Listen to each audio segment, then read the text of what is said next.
Hi, I'm Will from Tested. I'm Norm from Tested. We are here today with Loyd Case. Hi. Frequent contributor to Tested.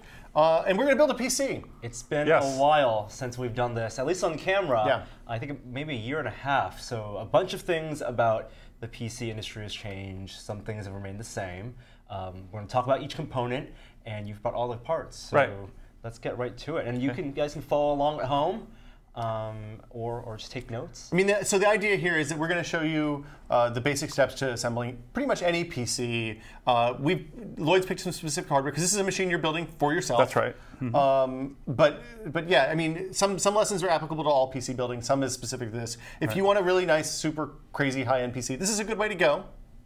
But you can also take the lessons learned here and build your own PC with a more modest budget. We'll give you some options there as well that are current for March of 2013 at least. So I guess let's start with the case. Well, one of the things I want to do was I want to build something fairly compact. It didn't have to be tiny, but I have limited space in my office anyway. So this is an office machine and then for gaming? For gaming, yeah. It'll be for LAN parties and stuff. And then so I found this case, which I liked because sort of the overall shape, and then it's red. There are very few red cases in the world. Yeah. Anyway, it's matte red too, yes, which is very. I like the matte style. Yes, and I like the handles as well. It doesn't reflect your face or anything like that. It's the Prodigy, the Bitphoenix Prodigy. Prodigy comes in red and orange, and white and black. And white and black. Now are they all matte? I'm sorry. I think the white one. Yeah, I think even the white one's matte. If I remember correctly. Yeah. You chose a case. This is smaller than cases we've built before, like an ATX case. We usually use mid towers. This accepts a mini ATX motherboard. So the motherboard itself, as we'll see shortly, is only going to have one PCI Express slot. And it's literally like 5 inches by 5 inches. Roughly, right? Very short. Very small. We'll see it. Anyway, the other thing I wanted to do was I wanted to be some goals. I wanted to be high-end gaming rig. So we're going to put high-end components as we actually build this. As we go along, though, I'll talk about options for a more cost-reduced version that still will perform pretty well. Okay. And then the other goal was to be fairly quiet. A couple of the things I did I'm going to talk about ahead of time because I'm not going to show installing it. One of the things I did, the Bitphoenix ships with a fairly decent fan for the front to cool the hard drives. I replaced that with, Norm, if you pull the fan, it's under the SSD over there. I got a 900 RPM fan made by Scythe. S-Flux, yeah, you can show. This is a different version, but it's basically the same brand. It's much quieter. And it's what, 10 or 15 bucks? I mean, fans aren't particularly expensive. Yeah, 10 or 50 bucks. So again, to reduce the noise a little bit. That just goes right in front of here. Yes, it goes on the inside there. So one of the things I've found over the years is that typically, especially if you buy an inexpensive case, and this isn't a terribly expensive case. No, it's about $90. Yeah. A lot of times they'll scrimp a little bit on fans, and it's a really easy thing to upgrade. You usually just have to take some components out, click them back into place, or maybe screw it into place, and you can get much quieter and probably better airflow in a lot of cases. The other thing about this case is that even though it's a mini ITX case, it's big enough to accept one of those sealed liquid coolers, which is what I'm going to put in the CPU. Again, the goal is not to overclock the system or run it insanely high, clock frequencies, but to run it a little quieter than an air cooler would be. Yeah. I mean, well, if you're playing games in a room with speakers and not wearing headphones, fan noise really detracts from the whole experience. Right. So get rid of that as much as possible. The other thing we should talk about is the power stuff is on the side here. Power front panel connectors. I kind of like that. Although that might be bad if you're plugging it right next against the wall or something like that. If we can pop this off, actually, we're going to need to do that anyway.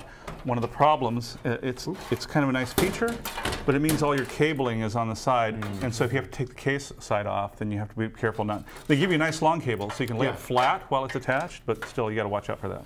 And I mean, this is probably not the machine I would put in my living room, depending on looks great. I think it looks awesome, but you need to get the walnut wood panel version. Exactly. Something with burls. Right. There's a couple. Do you want to talk about the hard drive base stuff? Now, yes, I am. You notice the hard drive base here. I'm going to take the other side off too, so we can show the whole thing on the inside.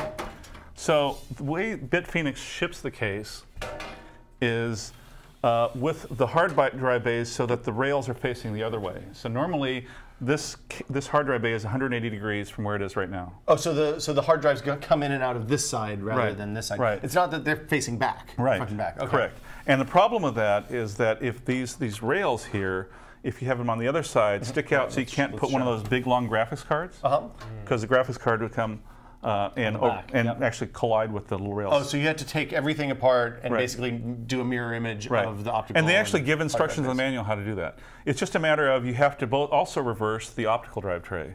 So it's a process that you have to remove about 25 screws, rotate it around, and screw in 25 screws. You only have to do it once, but it's still kind of annoying. And that's only if Seems like you're a using a bummer, really long graphics card, or you plan on putting a couple hard drives. Right. Now, one of the things they do with this case that I'm not going to show too much of, there's all kinds of little mounting points for 2.5-inch really thin SSDs. They can mount them vertically. Okay. I'm just going to put it in one of these drive bays today. It's just easier, right? But yes. But you can have mount them on. There's kind of interesting. If you look in the manual again, there's interesting places to put these SSDs if you want to do that. How many drives can you put in here total if you want to really There get are crazy? 5 drive bays. Okay.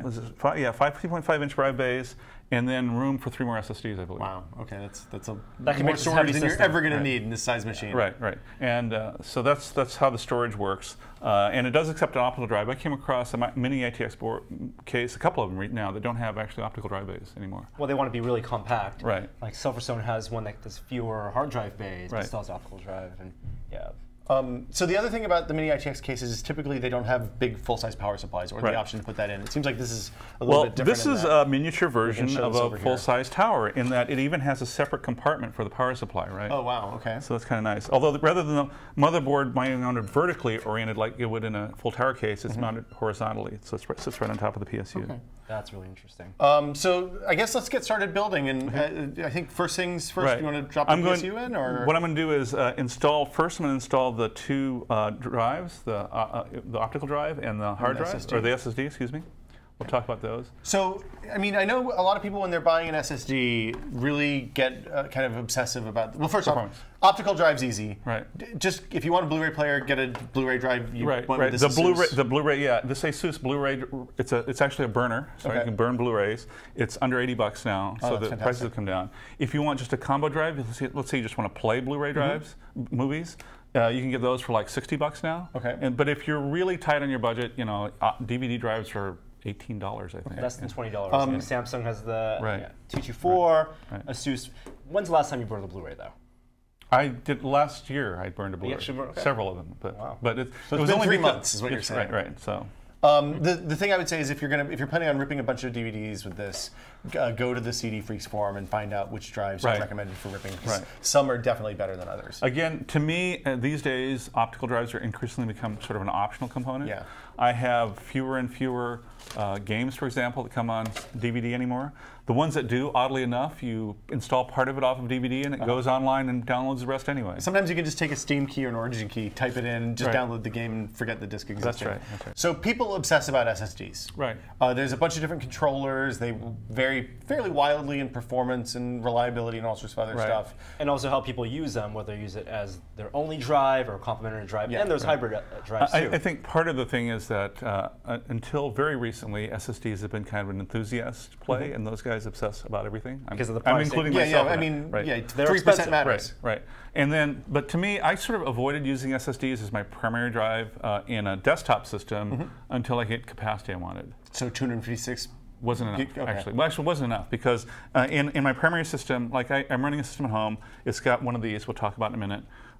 It's got not only a bunch of games installed, but it's got the full Adobe suite, Microsoft Office. Right. So it's about half full, and that's half of 512 gig, right? So for me, I installed Windows on the SSD, and Right. then I did a bunch of tricks with symlinks and stuff like that Right. to move all of the stuff that takes up a bunch of space but doesn't really need Right. performance Well, onto a separate hard drive. You know, with Windows, of course, and I have a separate hard drive too in my main system, and all my photos and all that stuff. It's easy to do now with Windows 8, or even Windows 7. You just put all your default user drives on the hard drive. Yeah, yeah.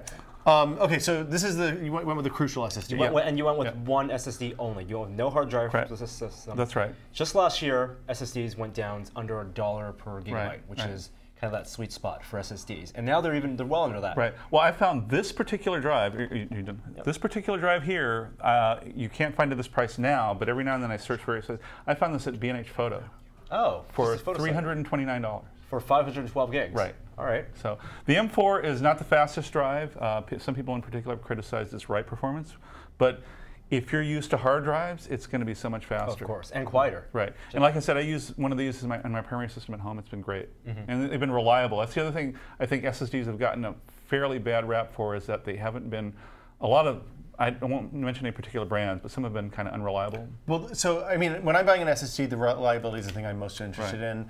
As Patrick Norton says, if you're going from a normal hard drive to an SSD, anything you get is going to be essentially infinitely faster than what you're using right now. Yep. So at that point, the difference between 5 or 10% in performance is much less important than reliability. And because your data is really right. And I should also point out that I'm not running databases off this, right? So the small file write performance is not a big deal to me. Yeah. Now, even though you got it for around $300, I think for the vast majority of people, they're going to want a combination SSD and hard drive. Right.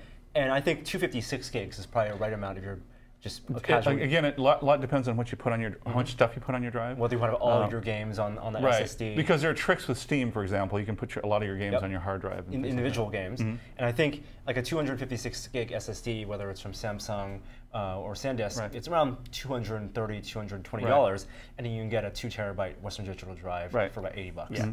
Right. So let's put these two in. Okay. Yeah. So like I said, I'm not going to use one of their special mounting points. I'm just going to stick it in one of these. Okay, so we'll hold now, a couple of things. One other thing I'll note about this case, if you get a close-up here, you'll see this fan cable coming in. That's kind of a weird place. Yes, that's where it's not long enough to reach. This is a motherboard issue. It's not long enough to reach for the fan connector to the motherboard unless I run it through the drive thing. So we're going to put the drive on top of that rather than on the same platform. And you can get some extenders for those three. I was just too lazy to get one. Yeah, it's a little tricky. And this how is this guy going to go in here? Let's get this where we can see it. So what we're going to do is there's just this thing has conveniently 4 holes, which line up with the 4 holes in the back of the drive. Okay. Yep.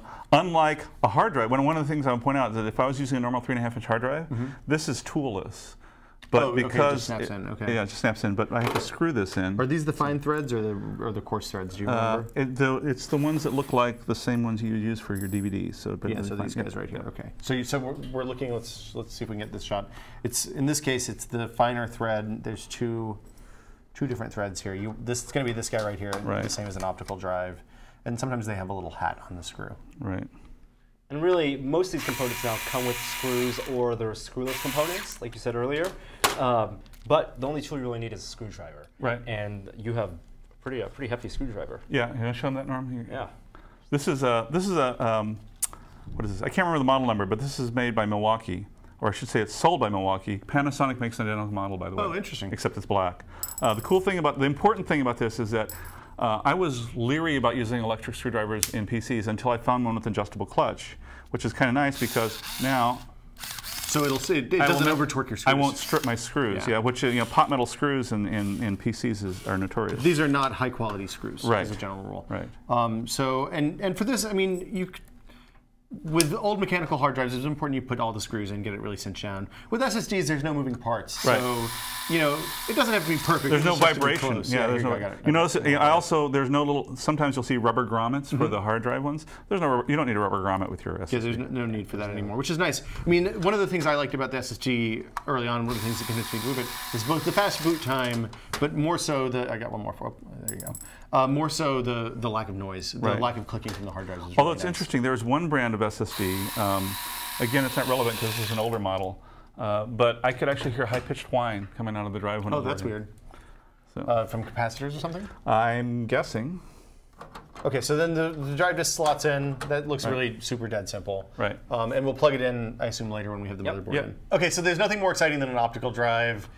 Is there any kind of toolless mechanism for this, or is it just? It is actually toolless, but you have to actually use tools to remove the front panel that actually comes installed by default.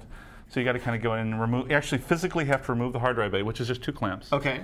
And it slides out, and then you have to remove a couple of screws, and then you take that out and you pop off. You unscrew the plate, and then you put it back in. So this is if you didn't want to put an optical drive in your machine. Yeah, you leave the plate. It's a red plate. It's good that they provide that at least. Right. So. And then, and then there's a little clamping mechanism. Actually, I'm telling you, this is not tool-free. I'm thinking of a different case. Sorry, I need. Conveniently, I have screws. Yes. 4 screws. 4 screws. I can start a couple over here if you want. It looks like is there a cushion in here? It seems like it's pushed up a little bit. Yes, I think you might have to. Get flush.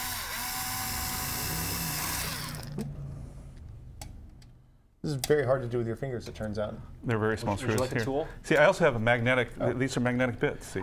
Now, people over the years have always said, "Hey, don't use magnetic bits," but I've always used magnetic bits and never destroyed anything. More screws. You need, I mean, a refrigerator magnet will not erase a floppy disk, so I mean, I wouldn't worry about it. That is a very specific reference. Forward, okay. You need a lot stronger magnet, and since we're not even using magnetic hard drives, so it's like, it have no effect whatsoever. I'm going to try real hard not to strip your optical drive screws here, Loyd. I don't think I have the torque set right. Okay. Optical drives in, hard drives in. Right. Solid state drive, optical drive. And then the other thing we're going to do is install the power supply before we set it aside. We've got a compartment here. What they did was, to make it easier to slide the drive in, they have a plate that you actually put onto the power supply first, and then you just slide the whole thing in. So this is pretty common. I mean, this is not a new innovation in case design. But so some cases, especially some of the early mini ITX cases, came with power supplies. Yes. This one doesn't. So you chose a 660 watt power supply because you have one video card and you have no hard drive. Right. And this is ideally a low power, low noise system. Right. 660 watts. You don't need 750, 850. Technically, I really didn't need a 660. I could probably gotten away with the Silverstone. Sorry, I said Silverstone. I meant Seasonic. Also makes a fanless 520 watt version. I probably could have gotten away with that. But if you're putting a big video card in there, you want good buffer. I just want to be sure. Yeah. This is a 80 plus platinum rated, so it's very low power. Is the 80 plus an efficiency? Yes. Okay. Yes. What it means, it just means basically at idle, it's going to run at roughly 90% efficiency. Oh, okay.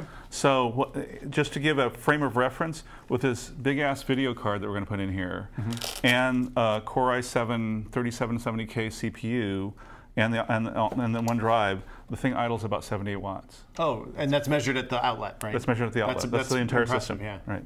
So this power supply also is completely modular. Yes. So in fact, before we slide it in, we're going to put in the cables. Yeah. Okay. So I need the big fat cable.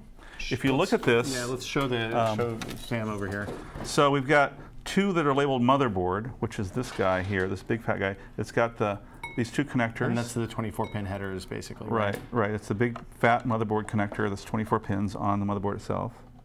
And so it's interesting that that's two cables on one end and one on the other. Right. And then also I need the 4-pin, not the PCI Express one, but the 4-pin. It's actually 2x4 pin. That's it. So this is this. So one of the motherboard only has one 4-pin power for the CPU. Some of them have 8. Yeah. We're not going to overclock, so it doesn't really matter. It just runs fine. That's interesting. This is one of the places you can get into trouble too. Some of the PCI Express, most of the, make sure you pay attention to what's labeled when you do this. You want to plug the PSU one into the PSU because they're wired differently for the PCI Express headers than the motherboard header. And actually, yes, especially with, you can get confused in the 8-pin ones. Yeah, if you do it backwards, it's real bad. You can catch things on fire. But actually, they don't. You'd have to actually force it in because the way these pins are curved is actually slightly different from one to the other. Okay. So I mean, I have seen people do that, but you'd have to actually use a lot of pressure to get it in. This is one of the good rules of PC building. Is generally there's no reason to force anything ever, except for maybe the memory. Right. We'll talk about that in a bit. But and then we'll add one SATA, just one of them. Should be enough. A single head one, or are there? There's a 4-head one here. That we'll just need one of these. Okay. And this will have 4 SATA heads. Yeah. So see, this will provide power to the optical drive and the solid state drive. Right. And all of these are labeled on the drive. See, this is peripheral ID SATA. Yeah. Also, two PCI Express ones. These are because the graphics card will require 2 connectors. Wow. And you want to run two actual cables, even if the cable has. Right. I guess the PCIe cables never have double ends, but no. Actually, I have seen those. A couple of companies do those. Yeah. The thing is, a lot of power supplies now are what's called single rail. So they it doesn't really matter where the power comes from. It's all coming from the same source. Oh, so instead of having 2 sets of hardware inside that change. Right. And the reason for that now is because a lot of the graphics cards requires a lot of current just to start up. Once they start up, they don't need as much current, but having that single rail helps that. Is that why the fan spins up when you first power up your PC? Yeah, that's one reason. Now, one thing about this platinum power supply is the Seasonic is it's got something called a hybrid and normal. What that actually means, this is not the power switch. Okay. What this means is that in hybrid mode, well, it's on the inside. It would be really hard to get to if it was on the inside. This will orient. This will actually eventually be oriented this way. Okay. But in hybrid mode, the fan won't turn unless it needs the fan. Oh, okay. And then in normal mode, the fan's turning all the time. So it has a thermistor or something inside that's measuring temperature constantly. And you're turning in hybrid mode. I'm turning it on hybrid mode. Yeah. And then we have to put this other gizmo. What's the best? I have the plate here. The plate. I like to put the plate on first. Okay. Yeah, that seems easier to me. Okay. I don't know what happened to all of our power supply screws, but I think they might have rolled under. We're not using the bowl effectively here, Loyd. Sorry. The whole system's breaking down. Oh no. I feel so guilty. So now, when you're doing this, it's important to kind of look at the back of the case. I mean, you've built this machine before, so you know. But these plates are usually designed in such a way that they can go multiple ways. Right. So you could flip it over. You could have it completely the wrong way out. Correct. You want to make sure you have the correct side facing out and the correct orientation for the way you want your power supply to be. You notice that I didn't have the correct orientation there. There. We want to make sure that so there's the screw holes. It's easy also, one thing that's can happen is that it's easy to confuse the screw holes with the little vent holes if you're not careful. I know that's from we're not quite ready yet. On the frame. Yeah, I'm going to line that up. Where's the screw hole? There's there a screw hole okay, right there. there. That's what I wanted. And then there's one there. Ah, Okay, yeah. there it is. It's this edge one, not Okay, the go ahead, corner. Norm. Yeah. All right. We're good, I think. Let's do the edge one first. Oh, I think you're not.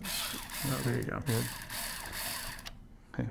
And on these, it's generally a good idea to kind of go around the circle before you start really cinching stuff down.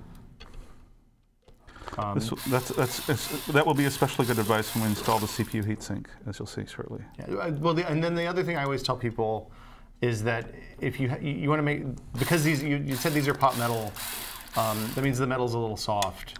Here's where you want to actually loosen. I think you need to loosen this one over here. Yeah. And what happens is if you don't have the screw threaded right, then you can strip the socket or the screw. I think you're there you go. There you go. Perpendicular. Yeah, it's a good idea to do a quarter turn back until the threads click into place. Now the other trick, of course, the other thing we need to know is that there is a screen on the bottom of this filter for air. Okay. It That's tells because you that you're going to turn the power supply upside down so that the fan is down below. Okay. And that is recommended? Right. That's the way to do it. Loyd case approved, okay. When you shop for a case, you look for a case. Obviously, you like this one because it's red. A lot of cases are raised with airflow. Is that something you recommend? Yes, especially with carpets. Yeah. Because if you don't have a carpet and the thing sits flat on the floor, let's put it this way: if your case comes with little rubber feet, install them, because it'll make less noise when it moves around and won't scratch your wood floor if you have a wood floor. But if it's on carpet, you want it raised a little bit, otherwise the air won't flow properly. But the other thing that I love about this case is that it does have the air filters on the intake, on the places that they're intakes. Right. Not all cases come with that. It's pretty standard on higher end cases these days. Now, one thing to note about this case that's a little problematic, it's not a big deal, but you should know that this is a fairly small power supply in terms of physical size. So even then, you get a pretty severe bend in your power supply cable when you're going out. So this is why we put the cables in before we put the power supply in the Right, computer. we would never otherwise be able to get that in there. Okay, so here let's make sure we got the shot so everybody can see. But yeah, there's only a handful of places that these will go. And even though this is... Oh wait, was that the... Oh, I'm I not think sure that's you going. missed. Did I miss? No, I don't think that's going. Yeah, I think it's these two out here. I think you're right. My bad. Real time, we're doing this. Yeah, this is. Well, I mean, this is the way it goes. When you're building a PC, then sometimes you notice things and you have to go back and redo, and it's okay. I mean, it's hard to mess this up. Is the thing, as long as you don't force anything. Okay, here's where we don't screw it all the way in. Yeah. If you don't have filters on your case, you can take a Swiffer, one of those dry Swiffers, and tape it on the outside. I hadn't heard that. That's a great idea. It is the most kind of hoopty way to do a filter I've ever seen, but I've done it on machines before, and it works really well. It's especially important if you have cats or dogs. Which I have a pair of dogs, so. Well, dogs that don't shed are different. I have a dog that sheds. Okay, so now we've got the case more or less prepped for the motherboard. Let's set up the motherboard before we put it in the case, because there's a lot of things you want to do first. Like putting CPU memory and all that stuff in. Yeah. Okay. And this is applicable regardless of using a big motherboard, small motherboard, right. and what type of case you're using. Certainly, yes. This part's pretty similar. But it's also worth mentioning we're getting into static. We're going to do one more thing with the case first, and that's this. Oh yeah, this is the thing you always forget, and then have to take the whole machine apart. That's right. This is the I/O backplate, which where for your USB ports and audio and all that stuff. Don't forget to do this. Yeah. Because if you do, you have to pull your motherboard back out and reinsert this. And if you don't leave it, if you don't put it in, it's not necessarily the end of the world, but it's probably better for airflow in the machine if you actually have this guy. Correct. The other thing you have to do is, of course, make sure that it's going to be oriented right. Let's see the motherboard. Let's give an example of this. Yeah. Because it's also easy to put it up and upside down. Or backwards. I've done that before. And if you do this wrong, it's not the end of the world. You can pop it out. Usually, you might have to take the end of your screwdriver and kind of give it a couple of whacks, but it's so the motherboard's going to go in like that, flat, right? And so we make sure we get it lined up. It's all color coded, so it should be pretty easy to see. So there we go. And sometimes these are a little hard to get in. Yeah, because this metal plate is fairly stiff. It's a lot easier than some cases. Oh, okay. It's those flexible backs that I've had most problems with. So you just bend it in, Snap all the corners, and get these. Corners are all in. All these little metal dots are what's gonna hold it in place. So you want to make sure you get those snapped in. There we go. Yep. Now we're in. Snapped in. All right, Okay. now we can put that aside. Set up Excellent. Good save, Loyd. All right. Okay. Next. Can you give me the mat? Should we take a moment to talk about static? Yes. Because people always bring this up. Don't do this at home. Well, actually, what I want to say is don't do this where it's dry and there's a lot of static electricity. We're happening not far from the bay, and it's kind of a warmish day, so there isn't a lot of static electricity. Normally at home, I have a static resistant carpet, and I work on a surface that's fairly static free. But if it's a really dry day, like sometimes you get in December around here, I'll use a static strap and ground myself. So I'm going to tell a secret. I have built the last probably 4 machines I've built for myself while sitting on a wool carpet in my living room. Right. Terrible. But you're in an area where it's not extremely dry. It's true. I do live right on the coast, and it's always really humid. Right. Now, if you're in the Midwest in the wintertime where it's like 10 degrees below zero, and be really careful about static electricity because you can really generate a lot. Don't rub your beard a lot and then touch. So the general process for protecting yourself from static is to make sure you're on something that's grounded. Right. This table looks like it might be grounded, but it's not. It's on rubber wheels. Yeah. But you really want to be grounded in relation to the work surface and you. Right. So that's really what matters. So that means grabbing the table, grabbing your case, keeping everything in contact at all times, and you should be fine. The other trick that helps is if you're in a very dry area, desert or wintertime where it's really cold, is to run a humidifier in your office or wherever you're working for an hour or so. Boil some water in a kettle or something. Yeah, that helps. Pot of boiling water next to your PC. But really just get a grounding strap if you're all worried about it. They cost $2. You get them. And so what surface should you be putting your motherboard on when you're putting your stuff in? The thing that I normally use at home is I have these sheets of pink foam. You may have seen those as packing material that are anti-static, and that's generally what I use. I used to have an actual official anti-static mat that even had a place you could snap in a strap. I don't know where that is, but the pink foam works really well. The pink foam is what we always used at Maximum PC. Frequently, Gordon would put the board on top of the pink foam on top of the box that the board came in, and then put the board on top of either a bag or I should add that chip design has been such that even memory chips, which are probably the worst culprits of static in terms of being easily damaged, have the technology developed to make them more static resistant, but you can still zap a chip if you're not careful. So just, I don't want to run this into the ground. People really worry about this. We get a lot of questions about it. You've been building PCs for 30 years now? I don't want to date you. Let's say 20. Okay. I was going to say I've been building PCs for 30 years. For 20 years, sorry. How many components have you torched due to static shock at this point? I have never killed a component due to static electricity. Norm? Never. Yeah. So 0. Just be careful and it'll be fine. Okay, let's talk about this motherboard. It's tiny. Yes, this is a mini ITX form factor motherboard. Holy crap! It's so baby. Small. About 5.5 inches on the side, I think. 5 inches. And like you said, the big differentiation between mini ITX and regular ATX is only one PCI Express line. Right. Now there was a standard that AMD was trying to promulgate for a while. I forget what it's called. It actually is a little bit wider. You could have 2 PCI Express slots, but I have not seen that as a common format. So if you wanted something like a small PCI X1 sound card, you couldn't put that here. That's correct. This does have a mini PCI slot for, in this case, we have a networking module. So Wi-Fi. This is actually WiDi capable if you want to do the wireless display thing from Intel.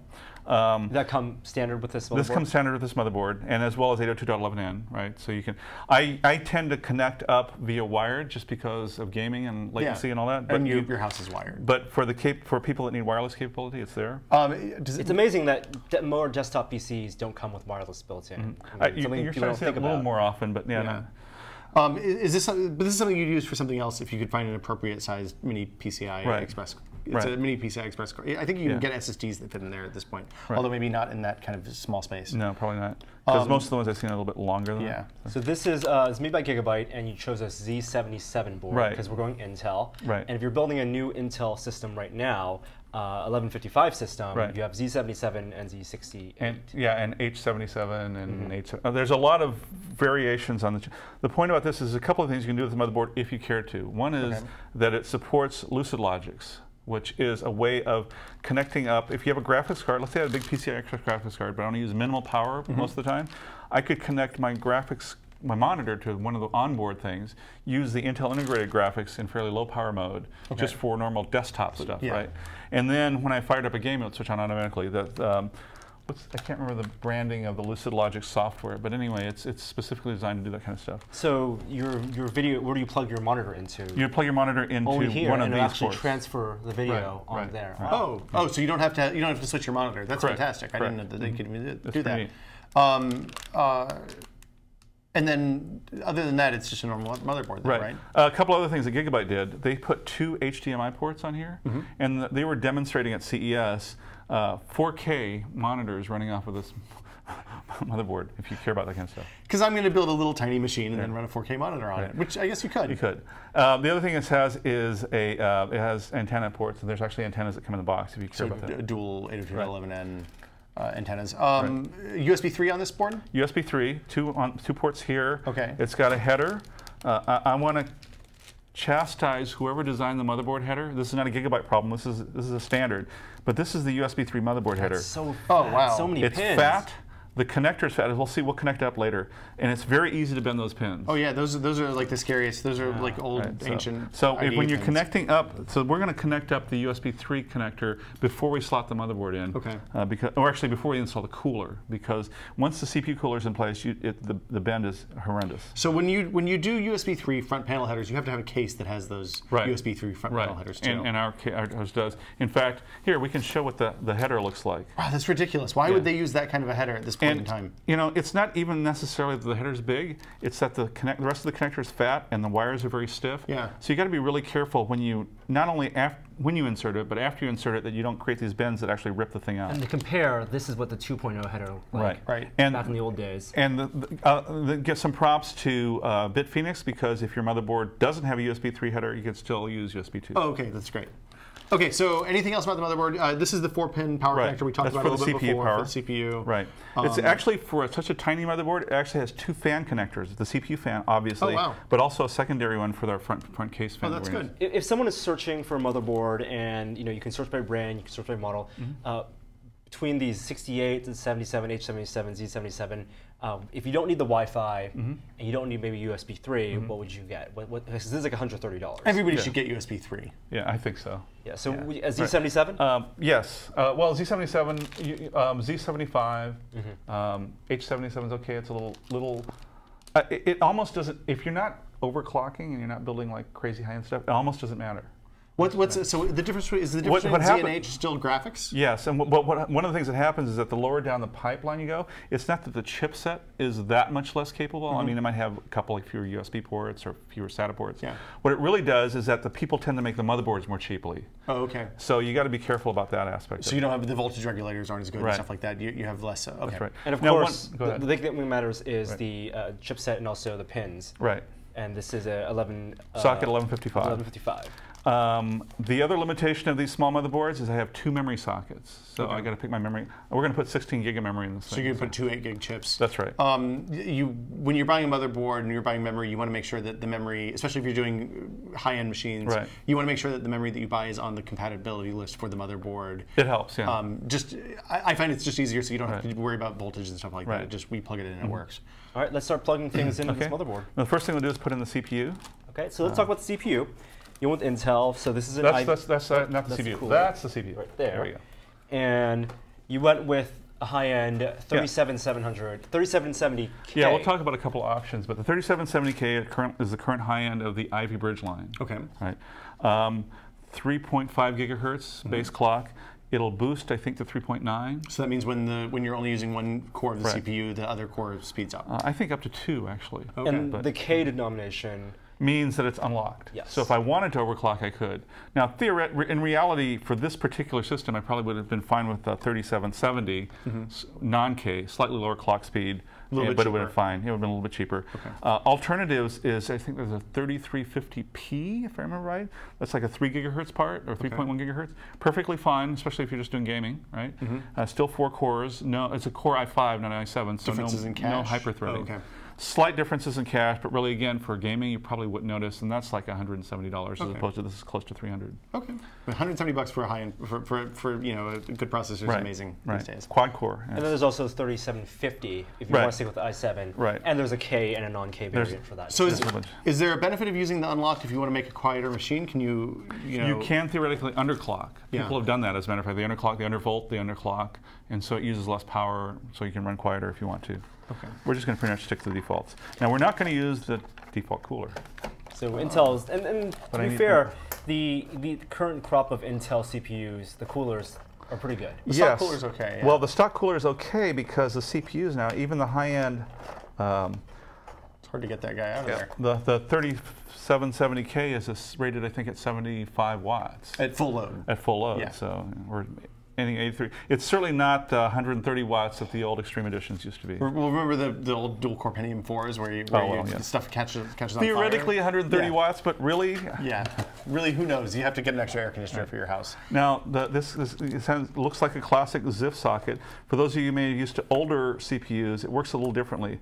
You'll notice when you lift it up, for example, this comes up this direction, not the other direction. Oh, okay. So it goes the same direction as the lever now. It's kind of, in fact, it's kind of attached to the lever. Even. That's much easier. And there's a protector on board. Let's talk about this because this is important.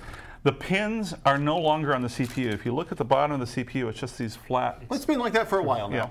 So this protects the pins. So that something doesn't bounce into it while the board's being shipped. Right. You need to keep this. There's a note on it that says, "Hey, keep this thing." Right. Because if you ever need to RMA the motherboard, you're going to have that to send it back. You can see the pins are on the motherboard right now. Yeah. Crazy stuff.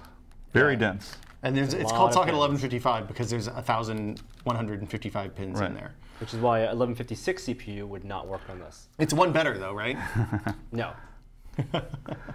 So there's little notches on both sides of the CPU. So we're going to drop this in and align the notches. Now you can see the notches in the CPU align with the tabs in the socket. Also, another thing that helps is there's a little arrow here. Yep. Now, and there's a little cut here in the corner that the arrow points to. Use the notches and the 2 notches and the arrow. So Loyd, when you're putting this in, is it okay to lower it down and then kind of squiggle it around until you get in the right place? Yeah. Really bad idea. Okay. You want to try dropping it in as straight as you can. Okay. And you don't want to take this in and out a lot. This is not a socket that's designed for multiple sleevings, as it were.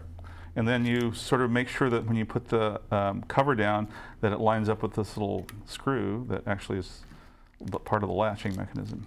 And this is basically one of the few places you can really screw up as you're building the machine. So it's worth taking your time.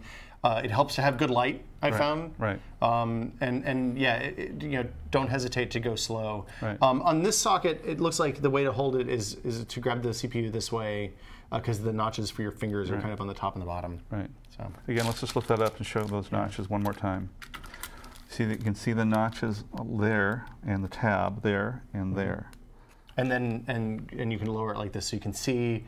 Then there's a place for your finger to get down on. You don't want to drop it in, but you do. Right. In fact, they conveniently put little cutouts in the socket, plastic of the socket, to make it easy for your fingers to go down. This is the part where you'd be very careful. The good news is if you do screw something up here, you're going to screw up the motherboard probably and not the CPU. Right. And usually motherboards cost more than the CPU, although some high-end ones, it's not true anymore. Now, one thing we're going to do is we're going to pre-apply the heatsink paste. Okay. Just because I don't want to have to do it when it's in the case. So if we use the stock cooler, then there's already some thermal compound on the bottom of that cooler. Right. So this is the stock cooler, which is you have your heatsink and. Right. And if you are using the stock cooler, you can just mount it directly because it has some goo on it. Like you don't want to rub this around. You don't need to touch it. Just smack it down. Follow the instructions. Put the cooler in. It'll be fine. Right. But in fact, we have over there by the cooler. Ah, good old Arctic.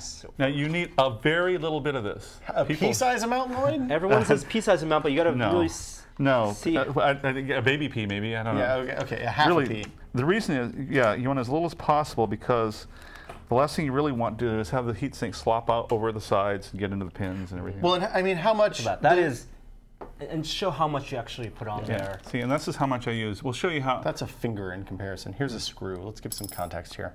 Well, you can see the CPU socket even. Well, I guess you can see. Yeah, there you go. So, and then what I do is I take this little X-Acto knife. It's just like a. You can use a screwdriver knife or something. Yeah. And just sort of smear it. So I've used business cards for this before.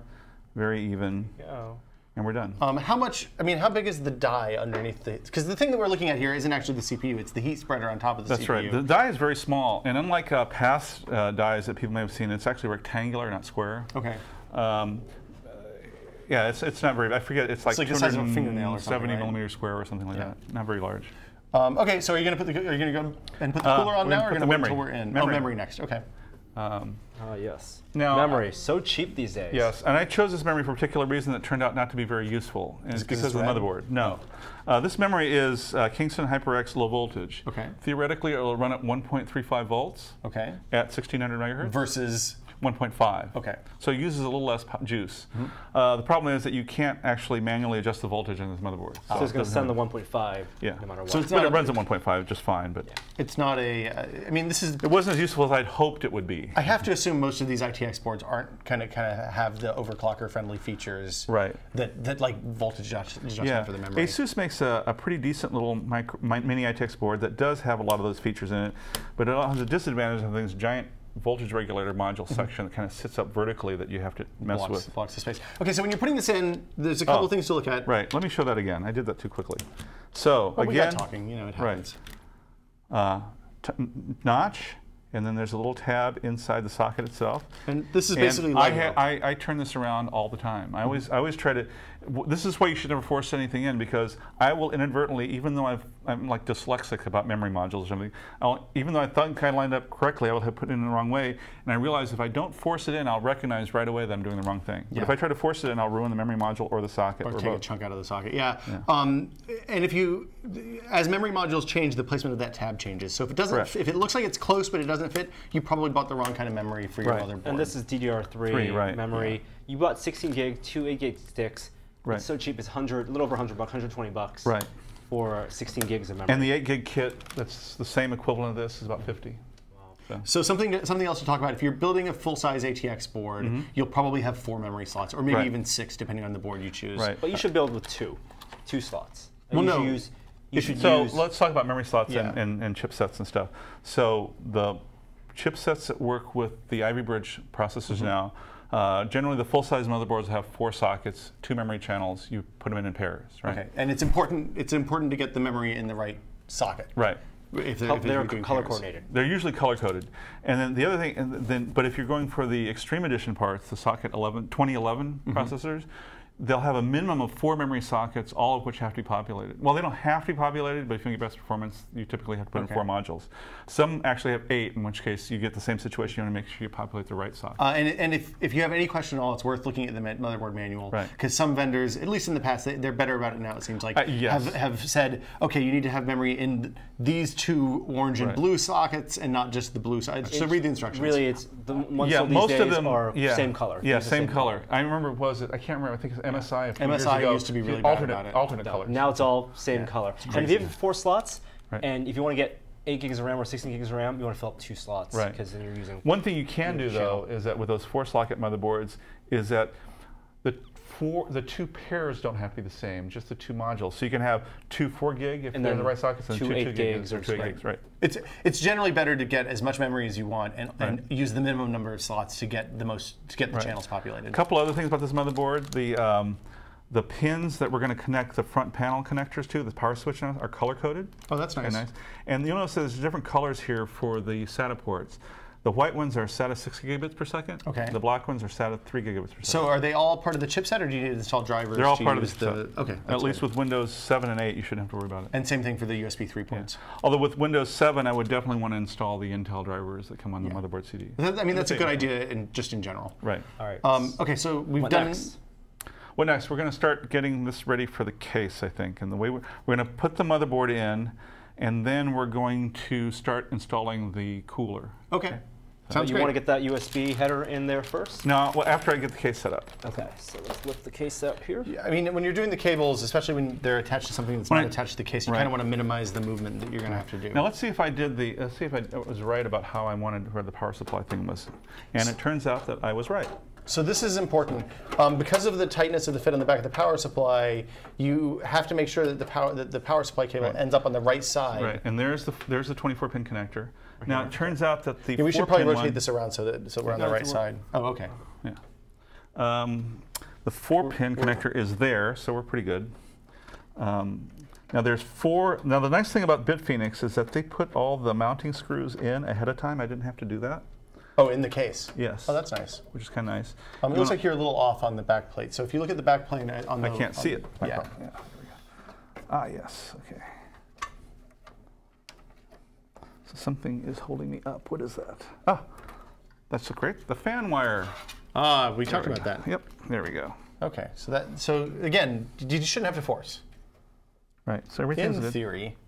You have to not use force, but you have to press it a little bit to line up. The reason I have to press a little bit is that Gigabyte and Asus tend to pad their ATX the back plane panels. So you have to push it in just a little tiny bit. It shouldn't require force, just a little gentle push. And is that to reduce vibration or isolate vibration, I guess? Or is it just think it's just to sort of make it a snugger fit. Okay. So this is where, now, here's a couple of nice features of the case. This case has a removable filter on the top. Oh, that's nice. And it's also nice because I can now get in with my long screwdriver. When you could theoretically put a couple of 12-centimeter fans up here, it looks like, if you were so inclined. Right. You can. So this case came with the motherboard mounts already pre-mounted. Right. In some cases, you will find a bunch of little brass screws. They look like screws, but they're actually nuts. It's like a hex nut with a screw and then there's a screw hole in the top, and then there's a screw mount in the bottom, and you screw it into the case in the right locations. And they're typically labeled in the case for you have a micro ATX or standard ATX. If they aren't, you can put the motherboard in the case, kind of eyeball where the holes are. Right. Make sure the important thing to do is to make sure you don't leave stands in the case that are hitting the bottom of the board because you can short things out. Correct. Now, one thing that is true that's for people who are really old school and haven't built a PC for, say, 10 years, in the old days, you actually had to put a washer on top of that mount, a non-conducting washer, because they didn't isolate or insulate the hole. But now that's pretty much, you don't there's those little circles around the hole on the board. Okay, so you have this. Looks like it's lined up pretty well. Yep. You as you said, screws. power supply cables coming out on the right side to hit the power supply header over here. Your SATA stuff is on the right side to plug into the optical drive. And the PCI Express for the graphics card. Drive. Yeah. So I think let's. Okay, so give me one of the fat screws. You want a fat thread screw for this, and I'll hold one up so you can see. But it's, now I'm going to. I have actually to sort of cheated here and tried to use the electric screwdriver, and it works, but it's actually also very easy to strip the threads or get them cross-threaded, so we're just going to be careful about this. And I find... And you want to finger tighten it anyway, you don't want to be very tight. So I just literally remove this from the electric screwdriver because it's easier than actually a big handled screwdriver. Right? Well, in a lot of cases, I mean, the electric screwdriver is handy and good if you build a ton of PCs. If you're just building one every 2 or 3 years, a normal manual screwdriver is totally sufficient. And generally, I find that longer blades are better, like this. Oh, okay. And you want both a number 1 and a number 2 bit. Hold on, explain. So the number 2 bit. Is this some sort of filthy joke, Loyd? No, there's number 1, number 2 bits for Phillips heads. There's actually more than number 1, number 2. On PCs, though, the number 1 are the finer ones for the little smaller screws. Okay. And the number 2s are for most everything else. The kind of chunkier, high torque ones. Okay. Okay, so I need another one of those. I got 4. How many screws total on here? 4? Just 4. Wow, that's nice. Usually 6 or 8. Yeah, we're 9. Do you ever screw all 9 in? I never screw all 9 in. Yeah. Well, actually, a lot of motherboards now, that center one is no longer there. In the center rear. Is this right? Yes. And I always feel like that center one is a real important one because it's the one that's going to take the pressure when you push the PCI Express cards in. They're all corners. Oh, so it looks like there's something in the middle. Oh, that's the for the CPU fan mount. Is this the right screw? No. Did I give you the wrong one? Oh, I apologize. Who's that guy? I think I'm a little low on the fat thread guys I only here. need one more. You want the square head ones? Yeah. Okay, here you go. Let's see. Okay, now I have not tightened all the screws yet because I wanted to make sure that, whoops, where'd it go? Here, no, got it. Because I have magnetic screwdrivers handy. Because I wanted to make sure that they all lined up properly. Okay. Then I'll go back and retighten everything. It's a recurring theme. Right. On average, when you build a PC, how many screws do you leave orphaned in the bottom of the case, someplace you can't get to them? I just generally turn my case upside down and shake them after I build it and they fall out. Turns into a musical instrument. Okay, so now our motherboard's in. A couple of things worth noting. We haven't put in the cooler yet. One of the things we want to do before we put in the cooler, and this is going to be kind of a pain in the butt, is we want to put the USB header? USB header in. Okay, so make sure you have the right side of the case. USB 3 header. Yeah. And make sure I have the right side. Here it is. This is it. Should we rotate around so we can get on the That's a good point. shot? Yep. Sorry, Norm. Also, we will attach the power supply connectors too. Okay. But this goes in. So this is the fiddly thing we were talking about before. It's a really stiff, chunky connector. Right. It's high-speed data, but I mean seriously. Yeah. So this goes in. Power. And power. Yeah. There. This has a notch. This has a tab as well. Yeah. Lines up with a notch. If you've used IDE cables in the 90s, you'll be super familiar with this. Yeah. Same idea. There it goes. So it just snaps into place. And then we'll put the power connectors in. So at this point, you want to be really careful not to yank the door away, right? Or else you'll potentially damage that connector. So you put your power cable in now. Yep. What I'm going to do is I'm going to come through here.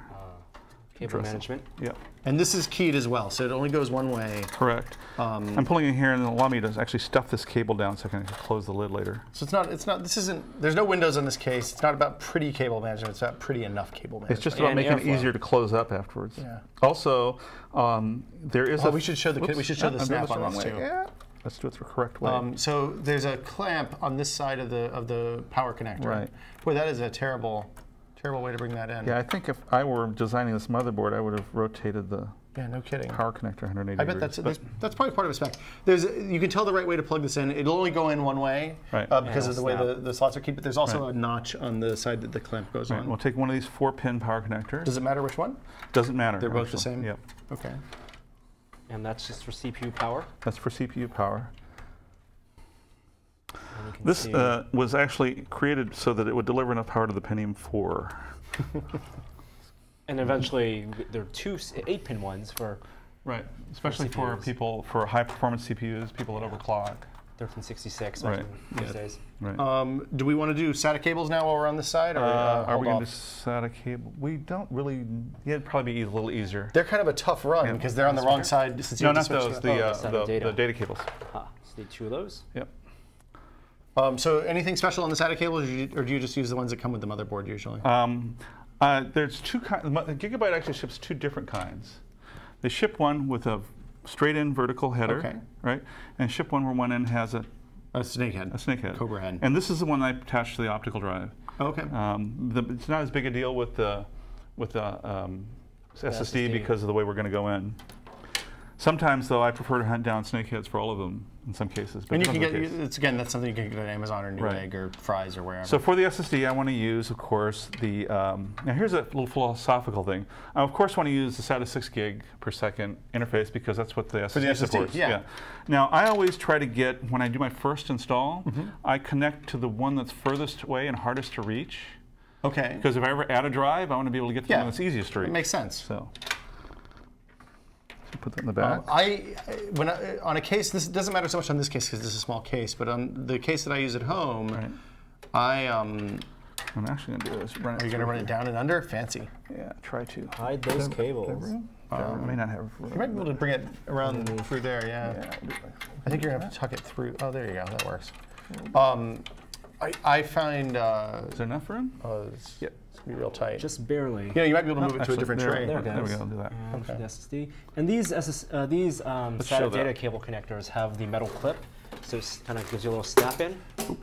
I don't know what that was. That but was it just this guy. And these have little clamps. Right. This is what you were saying, I think. Right. Yes. Yeah, the old SATA data cables didn't have latches. And so what would happen is that your cable would fall out inadvertently if you shook your case, which is kind of a problem.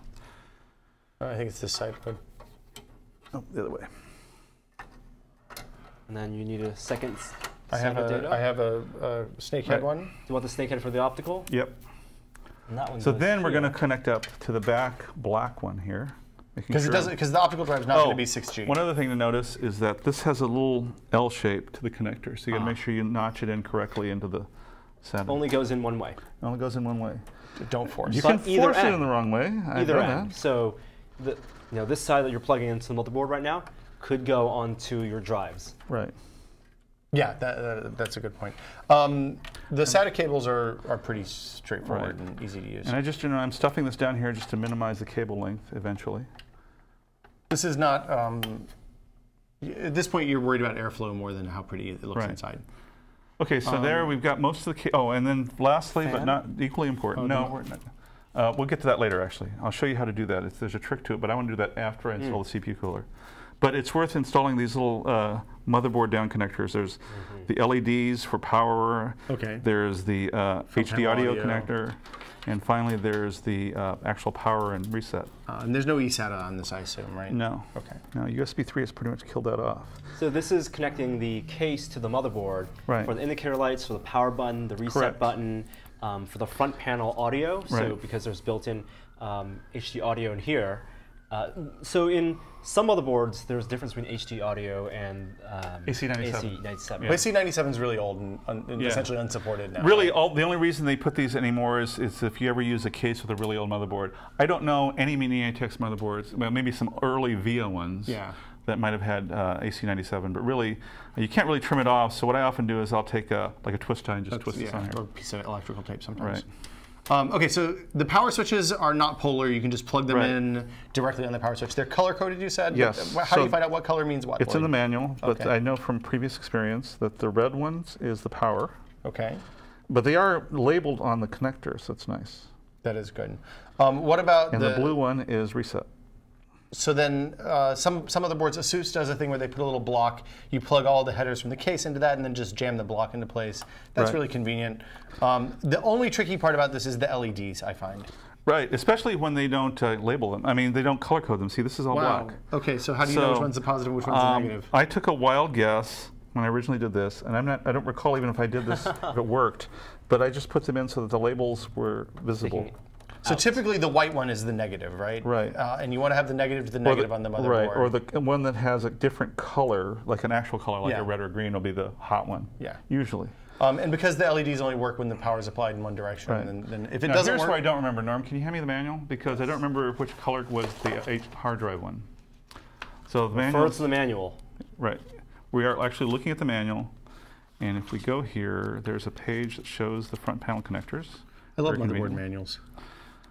It's like decoding. I like the fact that they give the pinouts for the SATA ports as if I would ever build my own SATA connector. Here we go. Here's the front panel. So, okay, so let's see this guy over here. The HD one is the one on the. I know that the reset was on the outside, so the HD one is on the outside.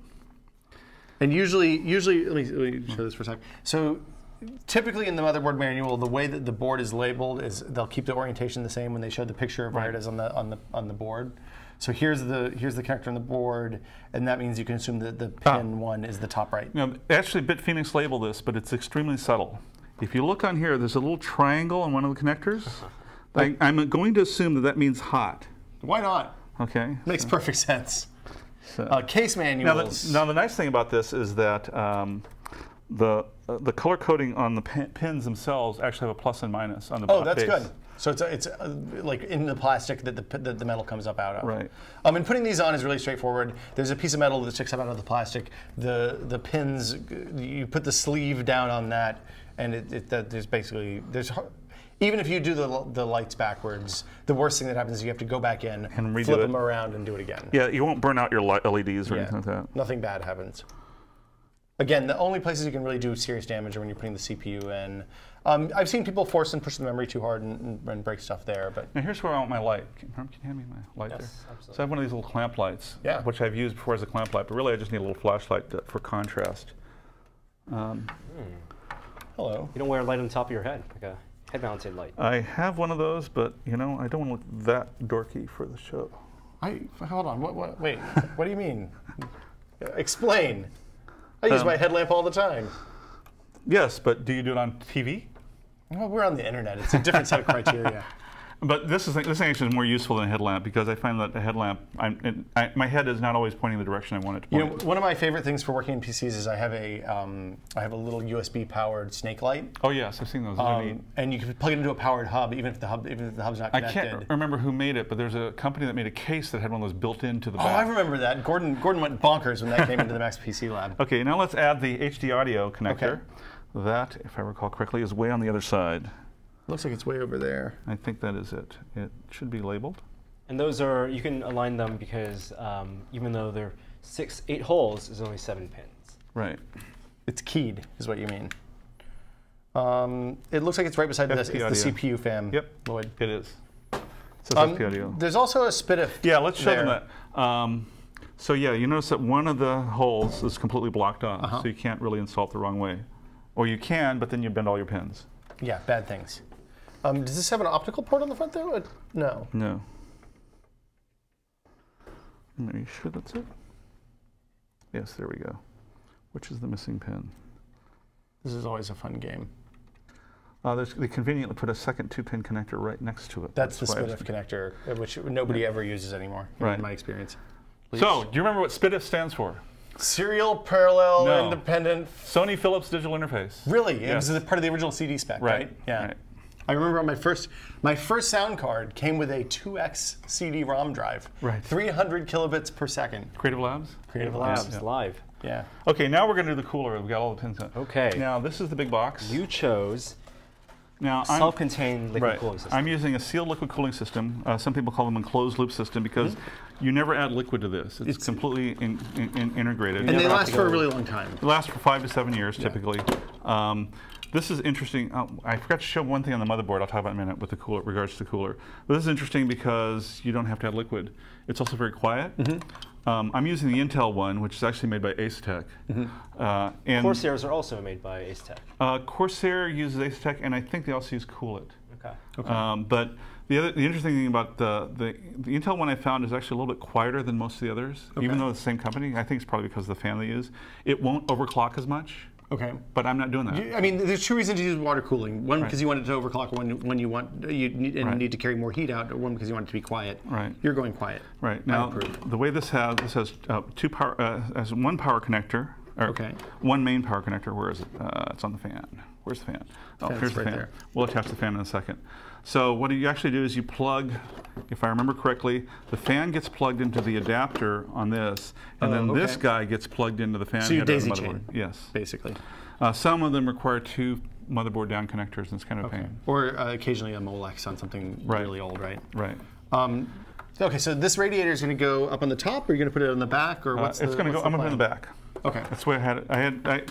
The clue is I actually built the system first, made sure everything was I could get everything in. Yeah. And then I took it apart and brought it out. Well, it's good to do when we're doing video. Right. You don't want to get 3/4 of And the direction of airflow is very important for these because you want air to be right. Intel actually allows you to do it either way. I'm going to do it the default way, which is I think it's pull.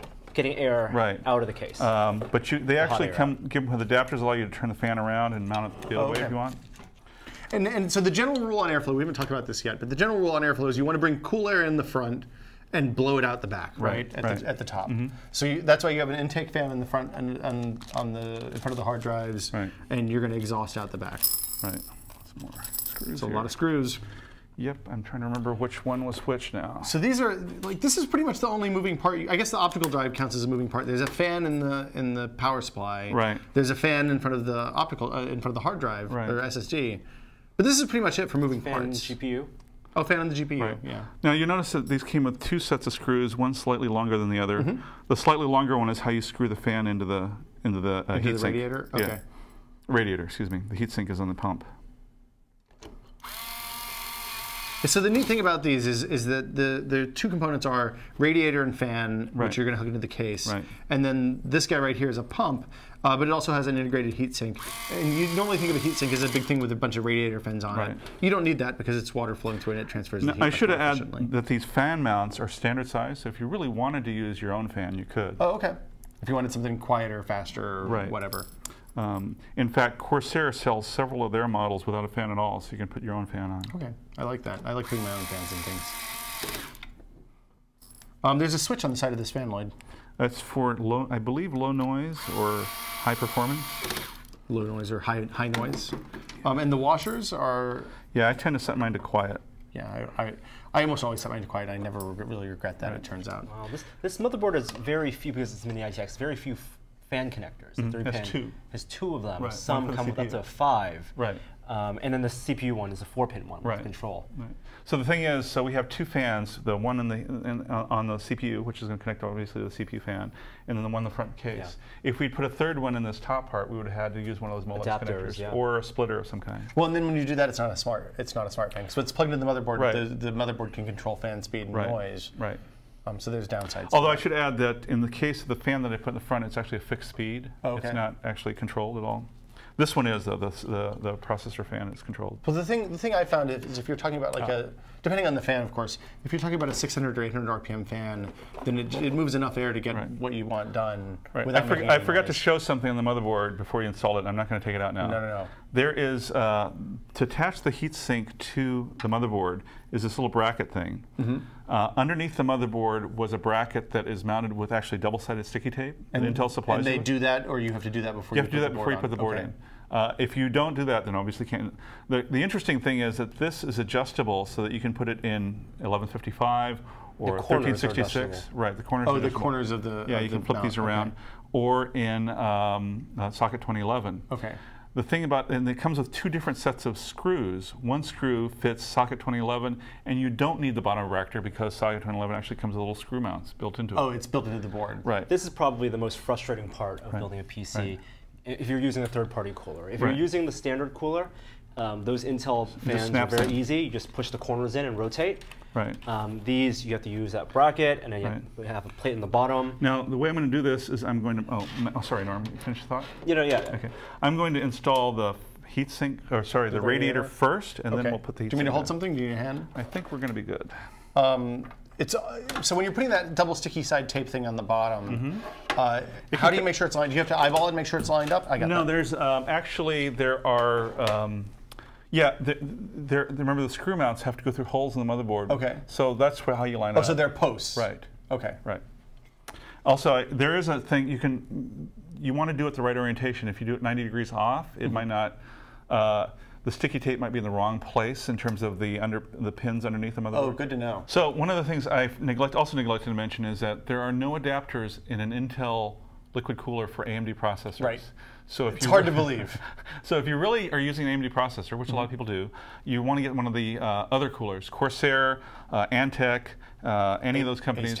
Yeah, they'll make seal liquid coolers you can buy retail that have adapters for both types of CPUs. And so if you buy a retail processor, it's going to come with the cooler, and you should be ready to go. Right. You can buy a white box processor that doesn't have the cooler. Right. But also it doesn't have a warranty, right? Certain Intel processors and certain high-end AMD processors don't come with coolers, and you actually have to buy an external cooler. Okay, so then how much does the sealed cooling system cost? This is about between $80 and $90. Oh, that's not too bad. And some of the ones I mentioned earlier, like the Corsair ones that don't come with a fan, are like, you can buy one for $49. And then you add your $15, right. $120. And that's only if you're going with the liquid cooling. If you want just a nice air cooler, you can get one for $20, $30. Right. Let's show the alternative that I like. This and the Silverstone box. Next box over. Yeah. So Silverstone makes a cooler, an aftermarket cooler, that looks a lot like the standard Intel cooler. Okay. And it's the NT07. Works with socket 1156 or socket 1155. I believe they make a 775 version. I don't think they make a version for 1366 or 2011. 775 version. I mean, for the old Core i2 Core Core 2 process, yeah, right. Core 2 and Core 2 Duo and Core 2 Quad, yeah. So anyway, this has some nice benefits. It's got a switch like the Intel cooler for quieter performance. It's got a really nice copper, very shiny heatsink surface. This sort of curved fan, and the fan blades themselves have actually more fan blades than the Intel cooler, and so it'll spin. It'll deliver the same amount of air with less noise. Oh, so fewer RPMs and more in there. Very low profile. And that's 25 to 30 bucks? Yep. Great. Cooler Master, I know, makes some. Yeah, do you recommend a high-profile copper air cooler? You know, I've used them in the past. My problem is that there's some of the good ones, Thermal Right and some of those others are really nice. They work well. They're just bulky and heavy, and sometimes you have to take the motherboard off the thing to mount them and stuff like that. Right. It's a big pain. And so I just don't deal with those anymore because in fact, once they're in place, sometimes you can't work inside in the case very easily. So I generally have gone to these sealed liquid coolers for the bigger systems. Okay.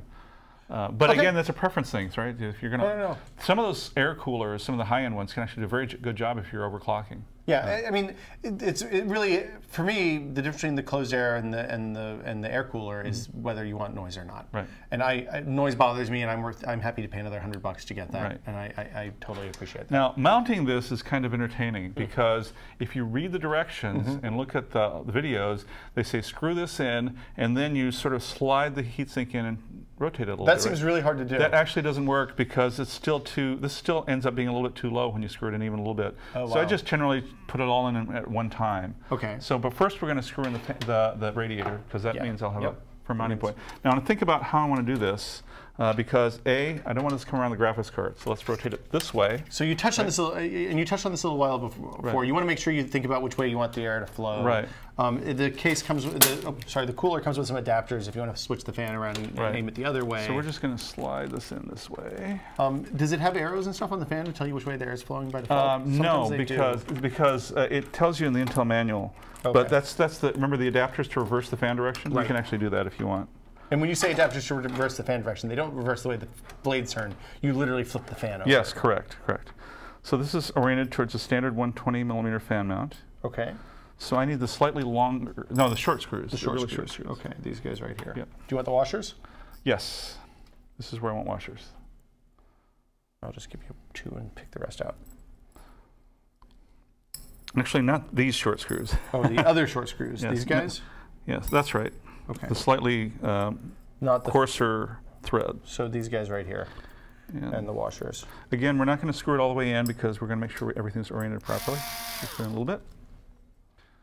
And is that right? We'll go down to the lower left now. Diagonal. So you're doing this like you do, like you change a car tire. You Right. do one and then you go across, and then you do another one, rotate around a little bit and go across. Right. So you're it's not actually, actually you could do it just the top ones first. That's okay too. Don't do the bottom ones first. You want to minimize kind of stress on the system. And the last one. With the when we screw this down into the motherboard, we definitely want to do that sort of alternate car tire version. Okay. Now you notice that. Yeah, that's your torque wrench. Yep. Minimum.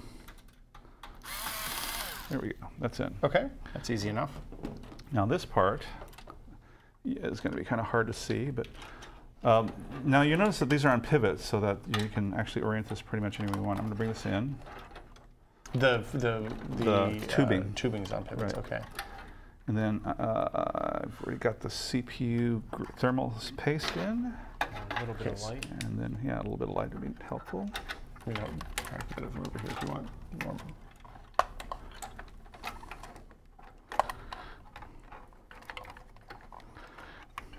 Whoops. You're basically, what you're doing right now, describe for people watching, is you're mounting the... Actually, we can show this kind of like this. Can you see this at all? So we're mounting the bracket on top of the cooler. The bracket goes in from the top, so that you can't bring it in from the bottom or the tubing gets in the way. See, okay, so the tubing comes right out the bottom of the side. Right. And the brackets, the idea of the bracket is just to give enough force that it holds the cooler on the CPU well. Correct. This is a kind of a situation where you have to kind of do it by feel. And you want to make sure there are little tabs that you line up, otherwise the bracket thing This seems like a bad design on this bracket. I don't want to. The other ways I've seen it, they have like a 4 screw hole thing, a plate that mounts on it. There's no good way. This seems to work fairly well. The other way it does, and it all depends on what you get used to. I mean, I guess the trade-off is that this is something you can use on another motherboard maybe later. Yeah. If you upgrade. Now to a this is where I want. Give me the long handle screwdriver because I can go in through here.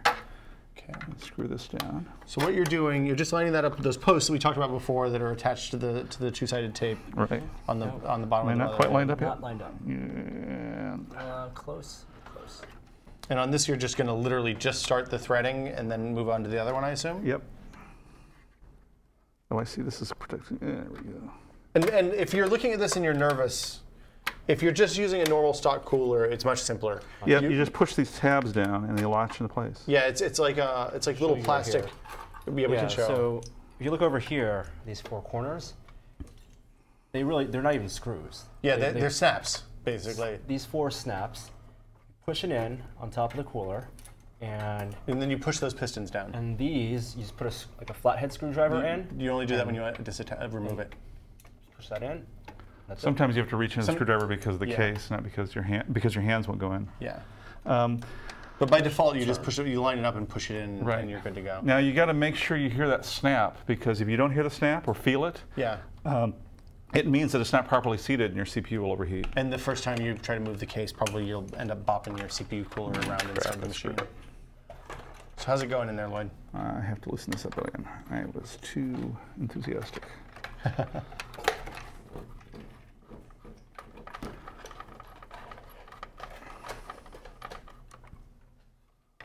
One of the reasons I'm not using my spiffy electric screwdriver, first of all, it's a little too bulky to get in here. Secondly, I'd have to do it kind of an angle, and so that would be very easy to cross-thread things, so I'm trying not to do that. There we go. Now let's see if I can get this. And if you actually, if you have enough room in a case, like on some of my bigger cases, I just use my fingers. They work fine. I mean, it has big thumb screws, right? Right. I find that having a couple, I mean, I have a lot of adjustable screwdrivers. Having a nice set of long neck screwdrivers is almost always useful. Yeah. I mean, the only time you need them is when you really, really need them and the hardware store is closed.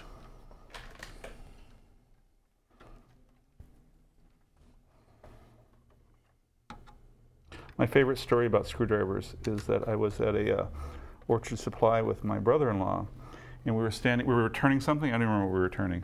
We were standing in line at the return counter behind this guy who had bought an electric screwdriver, and he was showing it to the clerk, and he says, "It only turns the wrong direction." Oops. Which means that he probably shouldn't have been allowed to have an electric screwdriver anyway, since he didn't realize that there are 2 ways to turn it. Maybe he shouldn't have had a screwdriver, period. He needed the left-handed screwdriver, I think. Okay, so it looks like are you worried about clearance with the hoses on the side of the GPU? No, because it's, no, actually not. Okay. We'll swing it around so people can see in a second. Because remember, the GPU will be flat, and the projection will come out this direction. Oh, okay, away from the CPU. Side of the case.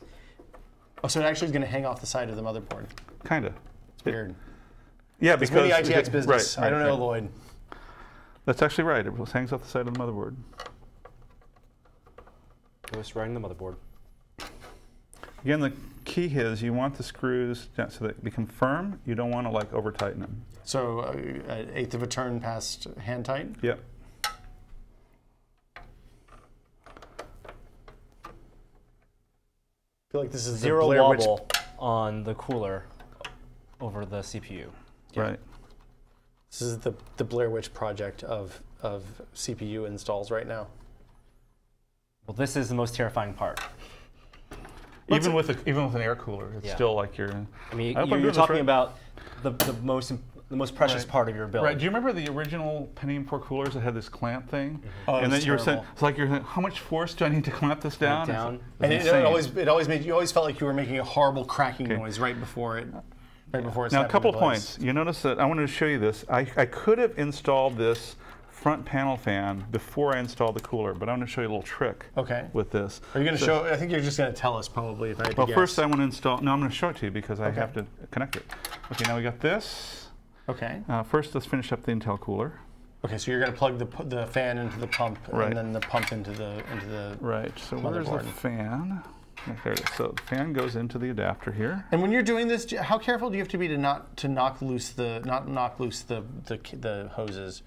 Oh, the hoses are actually pretty robust. They're actually connected quite well. I've known people who have twisted them around so they leak out, and that's a kind of a problem. But I've never had that problem. But I'm somewhat careful. Just be careful. Yeah. Okay. How much liquid do you think is in that?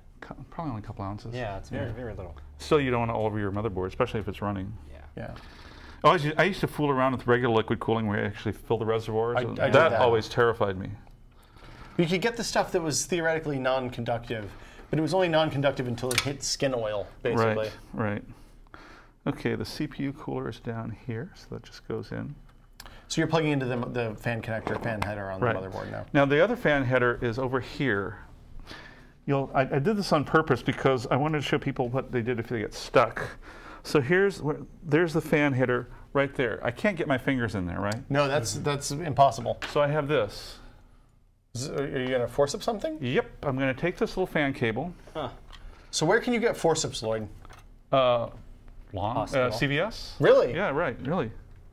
Actually, you can order these from Amazon. I think this is where I got these. Buy your Cheerios and your forceps. That's right. CVS. Yeah.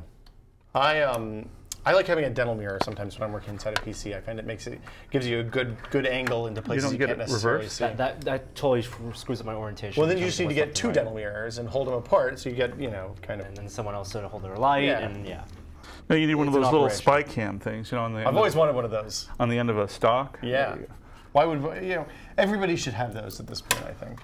Well, I'm sure they're not expensive anymore. Yeah, last time I looked, it was still a few $100. Really? Yeah. It's just a webcam on a stock. Yeah, but you want something that's decent resolution so you can actually see stuff. Okay.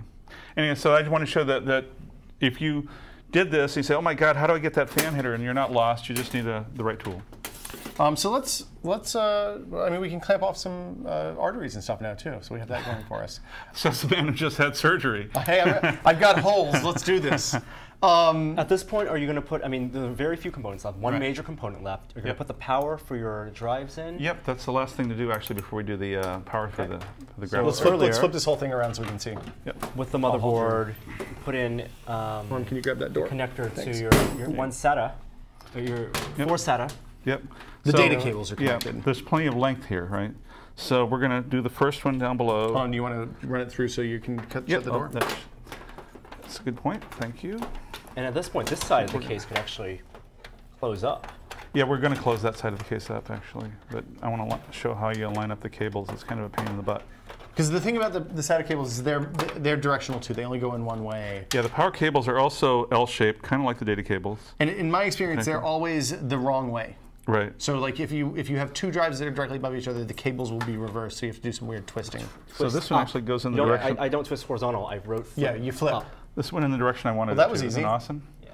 And then we'll just run this guy up here. I think I can come in from above. If I want to minimize cable clutter, actually I don't need to. Never mind. I don't think they use these kind of hemostats anymore. I think they have something. I think they have something a little more high tech. A little more high tech. Looks cool. There we go. We're done. Does look cool. All right, so you have power to your SSD, power to your optical, power to the CPU on the motherboard. Right. Next thing we're going to do is power to the graphics card. Well, the graphics card, which between CPU and the graphics card are the two things that are going to determine your performance. Right. Let's talk about a couple. Let's go with I have here a GeForce Titan, GTX Titan. This is 720 million transistors. 730 million it's a $1,000 video card. Loyd. Yes, I know. I did this. Can I touch it? Yes. Unapologetically, yes, I know. I'm putting this high-end graphics card in here to prove it can be done more than anything else. Yeah. Because we've got a small case, a fairly small motherboard, and this is a about 660 watt power supply, and it's going to drive this graphics card. The fastest graphics card you can buy, basically. Fastest single GPU graphics card. 11 inches. Right. And you can put in, it's amazing that on a Mini ITX case, you can put an 11 or 12 inch graphics card. Yeah, this will actually take one of those, I believe it'll even take a 6990, which is ridiculous. Wow. So I'm going to take the screws off for the mount up here. Now, of course, we don't expect everyone to be buying the NVIDIA GeForce Titan. If you're buying a graphics card, you can get something modern from either AMD or NVIDIA at between $200 and $300 for a mid-range card. In fact, if you when we have the article that goes with this, I list an option that's just a little over $1,000 Or for the whole build. For the whole build, not for the graphics card. Yeah. And let's show you the key things about that. One is the power supply is a little cheaper, but it's not that much cheaper. But the really important things are, if you hand me the graphics card and the hard drive. Right? So this is an Asus Radeon HD 7870, right? So it's about $235, $40, I think. And it's the equivalent on the NVIDIA side, about a 660, GeForce 660. So this is their non-TI. Not TI. Yeah, right. Is this their fastest single GPU card or one down? No, it's a couple down. Couple down now. Okay. And this is sort of their mid-range card. Okay. But if you're running a 1080p monitor, which most people are these days, and you're willing to plugging into an HDTV, right? And you're willing to limit yourself to like 2x AA or no AA, this should run most games pretty well. Okay. And that, I mean, that's $200. So, I mean, we've even done things in the past where you could go down to $500, $600 and have something that'll play, everything but the PC exclusive titles like Metro and original Crisis and stuff like that. It really and if you're willing to run Metro in high versus ultra mode, you can still get pretty good frame rates out of that. Especially at resolution. Right. And then with the Titan, NVIDIA made very limited quantities of those, and same with the 690. Well, we should give a little history. The Titan is really, the chip in here was designed to do compute tasks, not for supercomputers. For supercomputers, not for parallel compute tasks, not for actual graphics. Oh, it's capable of taking off the plastic. Oh, that's the best part. And anyway, so but since it is a GPU as well, parallel processor, they decided to make a few of them that would actually do graphics for high-end gamers. And you can triple SI this. Right. Not in this system. What was interesting about this is that I talked to a couple of people, including Falcon Northwest, who makes high-end computers. They make this little tiny box called a Tiki. It's much smaller. It's like half the width of this, about the same height. And they put a GTX 680 in there originally, in the high-end version. Good grief. They couldn't put the dual GPU 690, not because it was too long, but because of the way the airflow happened. Okay. But they can put a Titan in that. So you can get this thing that's half this width, very quiet, runs one of these, if you want to pay the money. Let's show the hard drive too. Yeah, so if you wanted to go with hard drive, I don't know where you should be that. In here. The other way to get to a $1,000 PC is to not use an SSD. Not use an SSD. This is about $110 now. I think hard drive prices have come down a lot. Yeah. 1 terabyte, 7,200 RPM, 64 meg of cache. And this is the black edition. This is the black edition. It's pretty speedy, fairly reliable. I have several PCs running this drive. It's a really nice drive. If you don't want to go SSD and you just want to use a standard hard drive, get the black instead of the green. Right. It seems like we're pretty much done. Right, very just close. the graphics card. Just the graphics card. Yep. Right. So Titan. It's a little tiny case and a great big graphics card. Right. Is there a trick, or is it just you want to install the power cables first. Okay. Again, there's a theme here. Yeah. And this one's actually an 8-pin and a 6-pin. Right. It's actually, this is at idle. This thing doesn't use a lot of power. And NVIDIA claims, and I have nothing to, because of the way they're powering this thing, that it's a 250 watt card. Max. 270, maybe 270. So you get 75 watts off of the PCI Express slot, and then 75 off of 225. 225 off of those two combined. Yeah. Right. So again, these are keyed, right? So so they're keyed, and you have to do the 2 and the 3. Can you plug the? You can plug the 2 in first, and then plug the 3, but it won't work the 6. It won't work the other way, right? I generally just line them up and stick them all. There's a little notch. I really hate. This is one of my least favorite things. Yeah. There's a few power supplies that actually now come with an actual 8-pin option, which I really like because enough graphics cards have them. Yeah. Well, or alternately, you can get a cable. They'll do a cable that you plug a 6-pin into the 8-pin, and then, it's more cables, but it's a better solution. There you go. So there's our power. Oops, I screwed up. Oh. So you got to route the cable through. So because right now the door won't close. Right. So we want to route the cable up through here. Okay. They do for such a small case. You it can does do have the side too. Really decent. You want to get nice crazy. little rails and. That's all right. And then we'll come out. Okay, so now we're going to do that whole thing again. We talked a little about the multi-rail power supplies a long time ago now. Right. There's not really, at this point, you really don't have to worry about it. You do want to plug these in on different cables, or does it even matter? Doesn't with single rail power supplies, it doesn't really matter. Okay. So yeah, you shouldn't have to worry about it. Most good power supplies from companies that make good power supplies, Cooler Master, Corsair, Seasonic certainly, who makes a lot of the power supplies for some of these other companies, all deliver enough current and are robust enough, et cetera, et cetera. So. And if you're using a mid-range video card, Right. it's most likely going to be one. One 8-pin. Maybe 2 6-pins, but yeah, certainly not. Okay, so this card uses 2 slots on the back, so you want to make sure that they line up. Right. And then are you just kind of eyeballing it, or just oh that was easy. Wow, that was fast. Thin. Is there a latch that holds this in place on the slot? Yes, there is. If you look on the slot here, it's hard to see. You probably can't see with tilt probably. There's because it's the same color. It's black. Some of them they color code in blue. There's a little latch here. You push this down. You pull this down when you want to remove the card. Okay. Right. And it's nice because you can actually get to that since it's on the edge of the board. Right. I really like how it's just kind of hovering on the side. Yep. Yeah, it's hangs kind of off the edge. You need a window there. Really Lloyd. cool profile. Right. So now we need to screw it in. Yes. Obviously. So you need 2 Screwdrivers. screws. Yep. I got. Now this is another one of these little gotchas that I found with many small form factor cases. Okay. Because they want you to have a certain amount of adjustability because some of these cards are tall and stuff like that. They always have these weird adapter plates. Oh, it's just because otherwise you might not be able to wedge the board in. Right. Okay. So. One extra little thing. Yeah. One more thing to worry about. Right. So And that goes up behind the back plane of the case. So Lloyd, you're doing that into the video card first, and then you'll screw that into the case. correct. And you want to get both. Of course, I have to line up probably.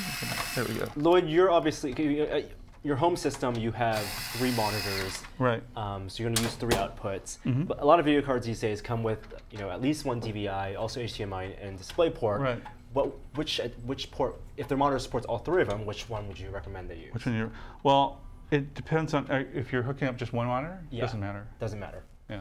I mean, it really doesn't matter, especially if it's under 2540 by 1440. Right. When you start to get to the point where you're dual link DVI, Yeah. you want to make sure that the card, and all modern cards do, but maybe if an older card, HDMI 1.4 for the bandwidth.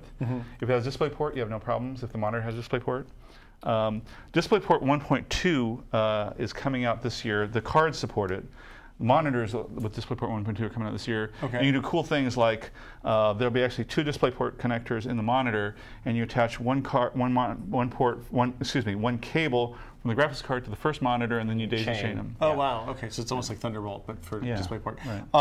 I mean, some of the older display. If you have an old DisplayPort monitor, sometimes there's compatibility problems. I found. Right. But for the most part. And in fact, I found with NVIDIA cards in particular, with an older DisplayPort monitor, when the system goes to sleep and the monitor goes to sleep, it sometimes doesn't wake up, and you actually have to turn the monitor on and off. Yeah, I've had that problem before. Guys, it's done almost. Yes. Well, we want to. All the components. We're going to put the back panel on. This one back panel. Now, my superstition tells me I'm not going to completely reassemble it till I know it works. Now. Yes. So let's put that side on. There's no reason for that. Let's other put than the fact top on. It's just tradition. Just tradition. Well, the thing is, if it's always easier to just take it back apart.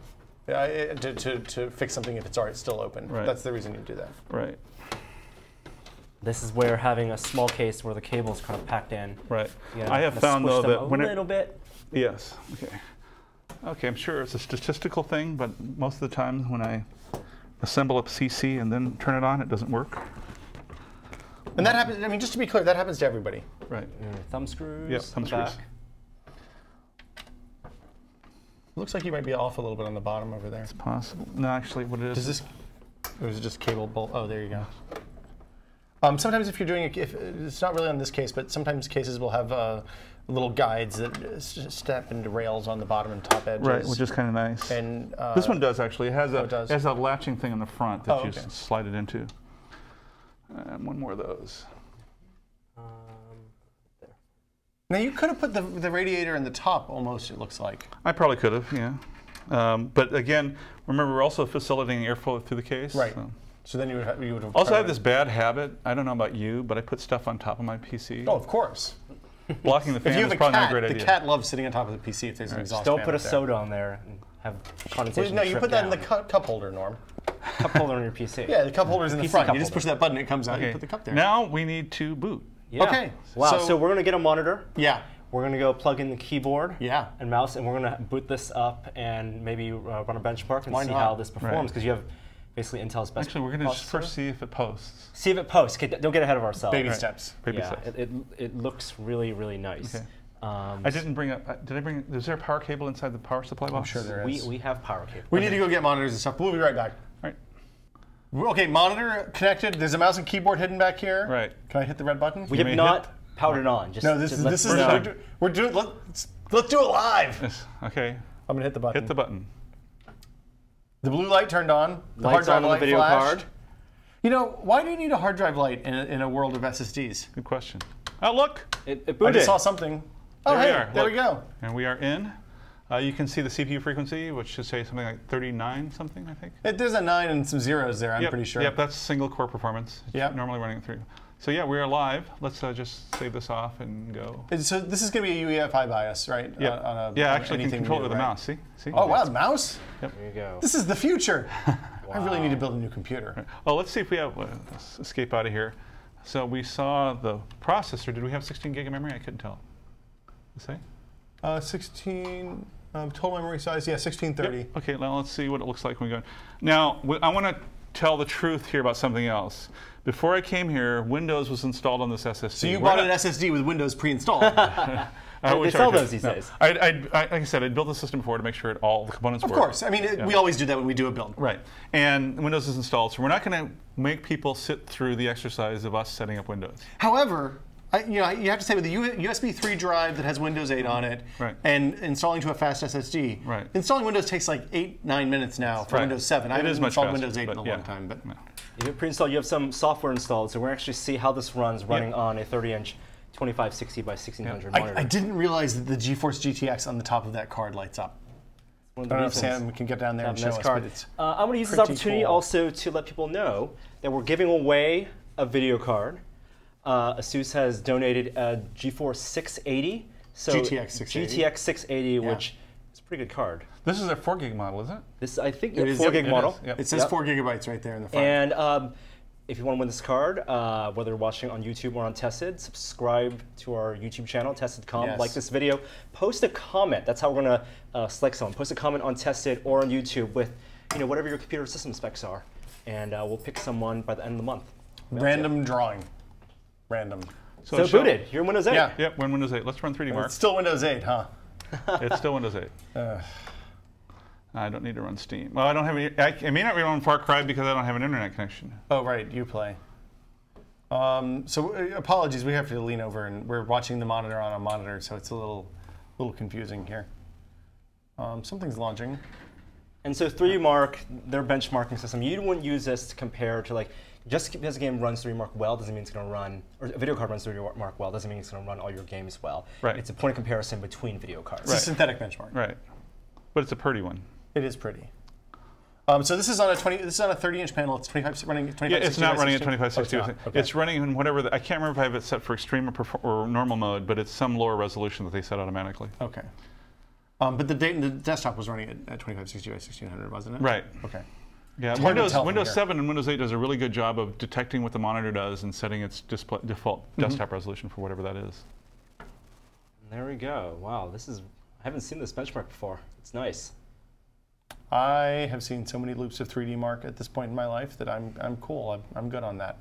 This only takes about 3 minutes to run. That's nice. All right, so if you're watching this video also not untested, we have an accompanying story that we've written about how you pick this parts and some recommendations for some other parts. We have a couple different PC build guides. Nathan Edwards did one a month and a half ago on the site as well. So it really depends on what you want to build your system for. Like you started off saying your goals were mini ITX, light, and quiet.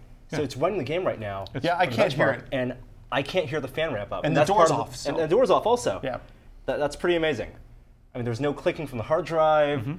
The fan isn't ramping up. Nope. You achieve the goals you wanted to. Right. If you put your ear right next to it, you can hear a fan. I'm a little disappointed. But I think this will do. This is fantastic. And you feel the air off it's coming off the GPU. It's kind of warm. It'll get warm. Yeah. A bunch of different price ranges. So the total cost on this is going to be, I would assume, well over $2,000. As we built it today, it's a $2,500 system. Okay. Roughly. If you just replace the GTX Titan with more reasonable video card. with a 680 even, right? 680. You're going to cut that in half. So we're talking a $2,000 system. Right. If you go down to a standard hard drive and a few other things, you can get down to like close to $1,600. Or like we said, the small SSDs at this point are very inexpensive. Right. And then if you go down to like that hard drive / Radeon HD7870 system we're talking about, that's just a little over $1,000. And it's with the same case and all. So I mean, you can build, and if you want to scrimp on some other stuff, you can get well under $700, $600, and have a very capable 1080p gaming machine. So I guess, I mean, is there anything else we want to cover before we go? Or that's it. You'll find more PC guides on Tested. You can follow all of us on Twitter. Yeah. At Will Smith, at Loyd Case, and Chan. 1L for Loyd. 1L for Loyd. That's right. Thanks, Loyd, for coming and building your PC with us. We'll talk more about this. We'll have to have you on the podcast when this video goes up. So check out the podcast that week. We'll talk a little bit more about it. And for Tested, I'm Will. I'm Norm. See you guys. And I'm Loyd. See you guys later.